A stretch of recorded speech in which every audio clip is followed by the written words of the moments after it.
एक बच्ची थी। वह बड़ी सुंदर थी। शरीर उसका पतला था, रंग गोरा था, मुखड़ा गोल था, बड़ी बड़ी आंखें कटी हुई अंबियों जैसी थीं। लंबे लंबे काले काले बाल थे। वह बड़ा मीठा बोलती थी। धीरे धीरे वह बड़ी हो गई। उसके पिता ने कुल के पुरोहित तथा नाई से वर की खोज करने को कहा। उन दोनों ने मिलकर एक वर तलाश किया। न लड़की ने होने वाले दूल्हे को देखा, न दूल्हे ने होने वाली दुल्हन को। धूमधाम से उनका विवाह हो गया। जब पहली बार लड़की ने पति को देखा तो उसकी बदसूरत शक्ल को देखकर वह बड़ी दुखी हुई। इसके विपरीत लड़का सुंदर लड़की को देखकर फूला न समाया। रात होती तो लड़की की सास दूध औटाकर उसमें गुड़ या शक्कर मिलाकर बहू को ग्लास थमा देती और कहती, अपने पति को पिला। वह ग्लास हाथ में लेकर पति के पास जाती और बिना कुछ बोले चुपचाप खड़ी हो जाती। उसका पति दूध का ग्लास ले लेता और पी जाता। इस तरह कई दिन बीत गए। हर रोज ऐसे ही होता। एक दिन उसका पति सोचने लगा, आखिर यह बोलती क्यों नहीं? उसने निश्चय किया कि आज इसे बुलवाए बिना मानूंगा नहीं। जब तक यह कहेगी नहीं कि लो दूध पी लो, मैं इसके हाथ से ग्लास नहीं लूंगा।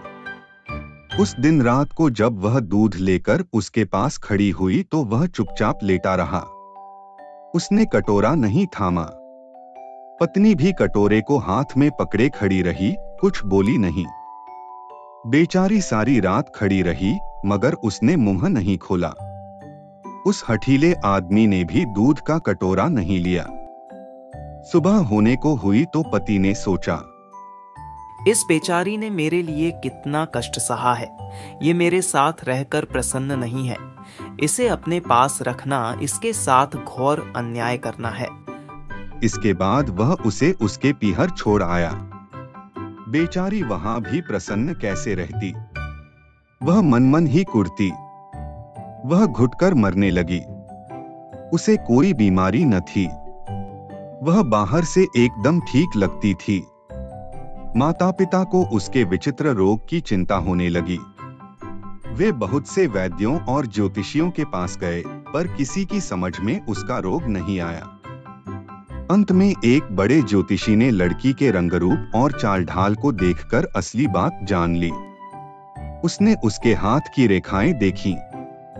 ज्योतिषी ने बताया, बेटी, पिछले जन्म में तूने जैसे कर्म किए थे तुझे ठीक वैसा ही फल मिल रहा है। इसमें न तेरा दोष है न तेरे पति का। तेरे पति ने पिछले जन्म में सफेद मोतियों का दान किया था और तूने ढेर सारे काले उड़द मांगने वालों की झोलियों में डाले थे।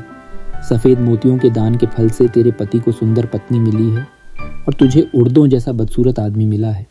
ऐसी हालत में तेरे लिए यही अच्छा है कि तू अपने पति के घर चली जा और मन में किसी भी प्रकार की बुरी भावना लाए बिना उसी से संतोष कर जो तुझे मिला है, और आगे के लिए खूब अच्छे अच्छे काम कर। उसका फल तुझे अगले जन्म में अवश्य मिलेगा। ज्योतिषी की बात उस लड़की की समझ में आ गई और वह खुश होकर अपने पति के पास चली गई। वे लोग आनंद से रहने लगे। नमस्ते दोस्तों, अब आपको लगेगा कि मैं उस लाल बटन का नाम गलत लूंगा, क्यों है ना? नहीं, मैं अब उसका नाम अच्छे से लूंगा क्योंकि अब मैं उसका नाम याद करके आया हूं।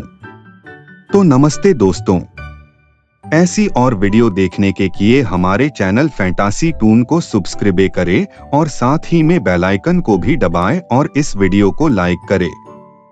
देखा, अब मैं सब्सक्राइब को गलत नहीं बोला ना? तूने उसका नाम फिर गलत लिया, उसे सब्सक्राइब नहीं सब्सक्राइब बोलते हैं। तो एक काम कर, तू ही आके बोल ले अगर दम है तो। नहीं, तू ही बोल। हाँ, डर गया, बड़ा आया, मुझे ज्ञान दे रहा था।